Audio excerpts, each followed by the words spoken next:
جیسے انسان کی ایک عادت ہے نا کہ اگر کوئی دوسرا انسان ترقی کر رہا ہے تو اس کے آگے روڑے اٹکانے، لیگ پولنگ کرنی، یعنی اگے نہیں ودن دینا.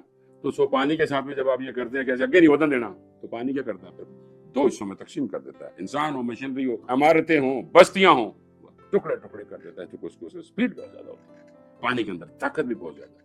اللہ نے کہا نا کہ میں نے ہر چیز کو پانی سے پیدا کیا، تو ہر چیز کو طاقت بھی عطا کی ہے.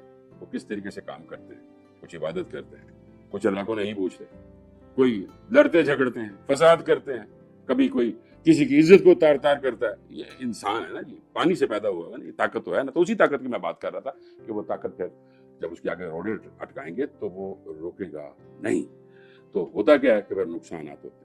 اب یہ روڑے اٹکانا، اس کا بھی بتا دوں کہ روڑے کیوں اٹکائے جاتے ہیں. ہوتا یہ ہے کہ ہلی ایریاز کے اوپر، میں ابھی KPK کی بات کر رہا ہوں کہ ہلی ایریاز کے اوپر لوگوں کا جانا ہوتا ہے، وہاں پہ لوگ انجوائے کرتے ہیں ایریاز میں. تو جو باقی عام سے لوگ ہوتے ہیں وہ اس میں کوئی ریسٹورنٹ بنا دیتے ہیں چھوٹا سا، کوئی چائے کا کھوکھا بنا دیا اس کے اندر، کوئی چھلی والے نے وہاں بیٹھ گیا، کوئی تھوڑا سا بڑا ریسٹورنٹ بن گیا. تو یعنی وہ بنا کر رہے ہیں، آپ بھی گزر گا کے سامنے، اور جیسے ہی پانی آتا ہے تو وہ تمام چیزوں کو ہٹا دیتا ہے. سیکشن نیرو ہو گیا ہوتا ہے، اور نیرو سیکشن میں تباہی آتی ہے.